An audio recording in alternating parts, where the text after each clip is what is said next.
thing to do is to just submit. Allah knows everything. We don't know everything. Get knowledge from the right people.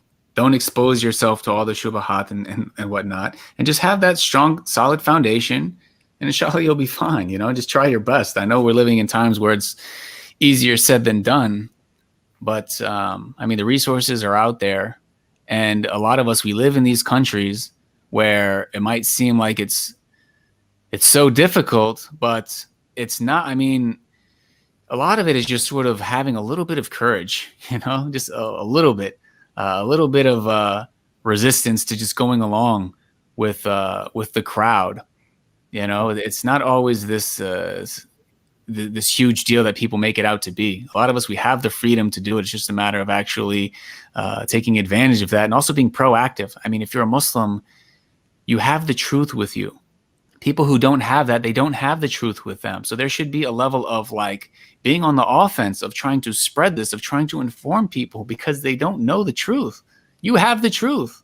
So instead of being on defense all the time and worried, it's like you have the truth with you. They don't, and maybe they're open to it. A lot of people are much more open to the truth of Islam than a lot of people would think based on what is being considered politically correct out there. Just because stuff is being pushed out in the media and whatnot, the reality is on the ground, individual to individual, people are much more open to a lot of these things than one might think. So any last words, Farid?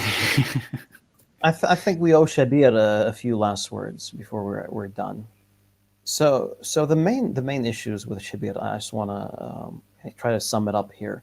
The rejection of authentic narrations, and even when they're authentic, you see, I can understand when some people reject authentic narrations due to ignorance, but to reject them simply because they conflict with your values, that's a problem. If you have a valid reason, that's based on ilm al-hadith, for you to reject some narrations, I understand that. But to reject things because it conflicts with your values, that's a huge problem. And then reject something that you find in the Quran because it doesn't fit your values, again, that's a bigger problem. I just want to point out, when you say your values, where are these values coming from? Right? Yes. Where are they coming from? They're not coming from Islam. They're coming from growing up and being surrounded in non-Muslim countries and environments. Right. Very, very true. Very true. So the reason we're doing this is we're not here just to pick on Shabir. We're not here to pick on Shabir. We're here reacting to this because we want people to know that this person is not someone who is traditional in any way. He's one of the farthest people away from traditionalism, even though he looks the part. And I don't know what to say, man. Allah yahdi.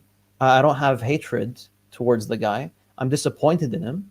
I think he should just stick to what he knows best. Maybe even brush up on that a bit more. Get better acquainted with the latest material and the polemics that he's interested in, and then get back to that instead of, to be honest, maybe you shouldn't even be representing Muslims. To be honest, maybe you shouldn't even be doing that. Yeah. Because when you reach this point, these are major issues. Yeah. Just stay at home, Stay at home. May Allah guide him. May Allah guide all of us. May Allah make us die upon the truth. BaarakAllah Feekum, bro. Thanks for. I'm exhausted, man. You ruined my day once again, Farid. I'm just joking. It does really upset me though. I take. It really gets to me, man, when I see people. شوف حبيبي, I appreciate you being upset about it, and I'd appreciate it much more than if you weren't. BaarakAllah Feekum. Alhamdulillah. I guess it is a good thing, inshallah. All right, akhi. Until next time. Looking forward to many more upsetting reactions from you, inshallah, in the future. Okay, you owe me like a duck video or something, a duckling. All right. BaarakAllah Feekum. Jazakallah khair. All right, everyone. Assalamu Alaykum wa Rahmatullahi wa Barakatuh.